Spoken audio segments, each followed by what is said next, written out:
I open my eyes. My breathing is fast. Sweat clings to my forehead. Something happened, I think. Something bad. Shouting in the streets has shaken me awake. Angry shouting. As far as I can tell, my parents are still asleep. I decide to see what's going on, to find out for myself. I slip downstairs and into the night. Packs of frenzied villagers comb the streets. "He's been sighted!" someone yells. "Over by the livery!" "Find the wizard!" cries a woman nearby. "Protect the children!" So it is a wizard. This wasn't the first time a wizard had been sighted in our town. Every few years there would be rumors of someone from the Skaldian Mountains making his way down to our village. The elders claimed the wizards were trying to recruit new apprentices, seduce young maidens, and spread their dark magic. I wasn't sure what to believe. I'd never seen a wizard. But, like all the young men of Abaddon, I was curious. I decided to see if my friends, Erican and Terrell, were awake and would search with me.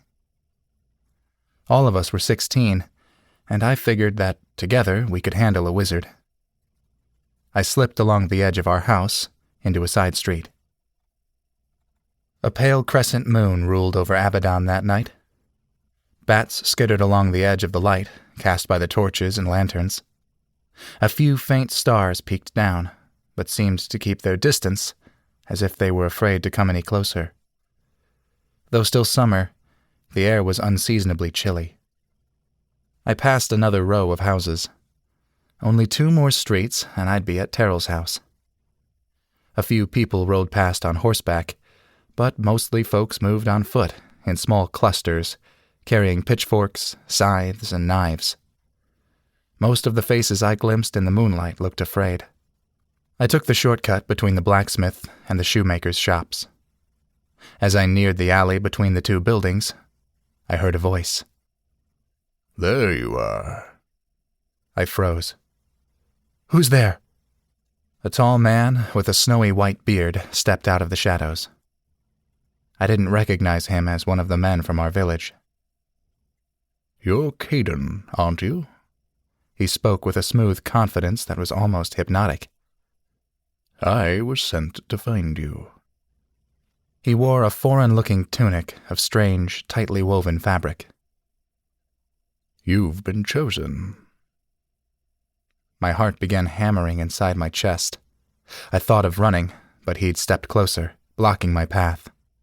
I thought of fighting him, but if he was the one I suspected, that probably wouldn't be a good idea. "Who are you? What are you talking about?" I tried not to sound too scared, but each word stuck in my throat like a solid object. He looked briefly to each side to make sure we hadn't been seen. Nearby, on the adjoining streets, I could hear the calls of the armed villagers, searching for him. "Young man, have you ever heard of the city of Celestia?" "In tales?" I said nervously. "And legends from the ancient days?" "They're not legends. And those days aren't as ancient as they seem." He pulled me toward him then, further into the dark recesses of the narrow alley. The shadows seemed to retreat, to give us room to stand. "I'm Alcyon." "Get away from me!" I backed up, bumped into a wall. "You're a wizard!" "I doubt that, but call me what you like. The stories of Celestia are true." Urgency threaded through his words. A wild fire burned in his eyes. "Take this."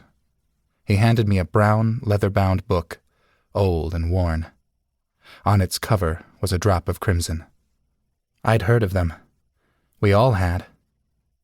My parents and teachers had warned us about these books of sorcery, in which every word is written in blood.